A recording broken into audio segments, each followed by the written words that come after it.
What's the funniest way students have rebelled against school rules? Our athletic director, Coach Williams, was furious that students weren't showing enough school pride at basketball games. Half the bleachers were empty, and the other half was just kids on their phones. So Coach Williams implemented the wildcat spirit point system. Every student needed 50 spirit points per semester, or they'd lose parking privileges. You earned points by attending games, wearing school colors, participating in chants, and showing visible enthusiasm. He was convinced this would create the most spirited student body in the district. My friend Zoe immediately spotted the flaw. The system awarded points for creative displays of school spirit without actually defining what that meant. So Zoe showed up to the first basketball game dressed as our mascot's evil twin. She wore all black versions of school colors, carried a sign reading, "Go Wildcats," and started the most sarcastic chants ever. "We're okay. We're all right. We might win this game tonight." Coach Williams couldn't deny her points. She was technically showing school spirit, just creatively. The rebellion exploded from there. Emma created Wildcat funeral attire, all black school colors to mourn our team's inevitable defeat. She earned bonus points for unique team support creativity. Marcus organized the pessimistic pep squad. They showed up with signs like, "We'll probably lose, but that's fine," and chanted things like, "Defense, defense." Oh, never mind. They scored again. Coach Williams tried to ban negative spirit displays, but the students argued they were just being realistically supportive. Then Jake discovered the ultimate loophole. The system awarded extra points for leading school chants during games. So Jake started leading chants, but they were completely unhinged.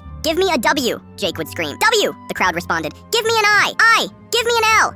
L. Give me a D. D. What does that spell? Wild. I can't hear you. Wild. One more time. Wild." Then Jake would pause dramatically and yell, "Wild what?" And the entire student section would scream, "Wild confusion about why we're here." Coach Williams was trapped. Jake was technically leading successful crowd participation, but the nuclear option came when Sarah organized Interpretive Dance School Spirit. She convinced 20 students to perform elaborate dance routines during timeouts that told the tragic story of our basketball team's journey through adversity. The dances were absolutely unhinged. Kids rolling around on the gym floor pretending to be injured players, doing synchronized swimming motions to represent drowning in defeat, and ending with everyone lying motionless to show the death of hope. The crowd was losing it. Parents were filming. Even opposing teams were watching instead of focusing on the game. Coach Williams tried to stop them, but Sarah argued, "We're expressing deep emotional connection to our team's struggles through artistic movement. That's the ultimate school spirit." The legendary moment came during the homecoming game against our biggest rival. The entire student section had coordinated the ultimate malicious compliance. They all wore perfect school colors, brought professionally made signs, and created the loudest, most enthusiastic crowd in school history. But every single chant was beautifully crafted chaos. "We've got spirit, yes we do. We've got spirit, how about you? Probably more than us because we're dead inside.